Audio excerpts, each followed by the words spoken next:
नमस्कार, मी विश्वास नलावडे आणि तुम्ही बघत आहात लोकसेवा 24+7 सोशल मीडिया न्यूज चॅनल।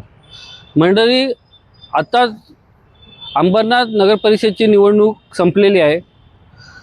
नवनिर्वाचित नगराध्यक्ष सौ तेजश्रीताई करंजुळे पाटील या नगराध्यक्षच्या रूपाने अंबरनाथकरांना लाभलेले आहेत। पेशाने सीए असलेल्या व सुशिक्षित नगराध्यक्ष अंबरनाथ नगरीला लाभल्याने नागरिकांमध्ये आनंदाचे वातावरण आहे।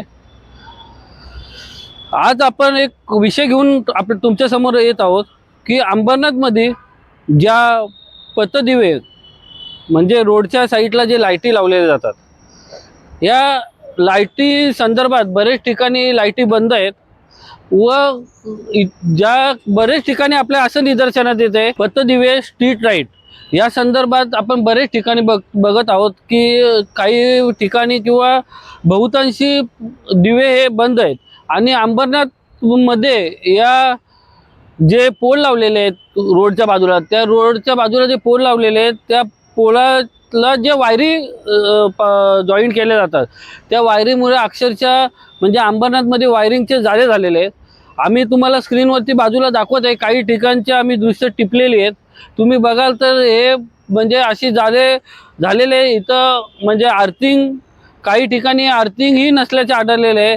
इथे शॉक लागून दुर्घटना होण्याची शक्यताही आहे।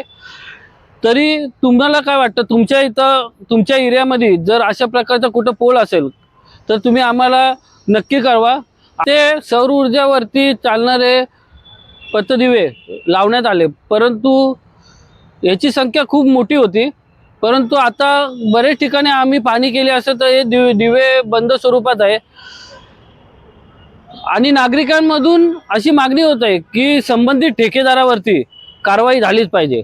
तुमच्या जर घराच्या आजूबाजूला किंवा परिसरामध्ये जर असा खांब असेल आणि तो चालू नसेल तर आम्हाला तुम्ही कमेंटमध्ये नक्की कळवा। धन्यवाद।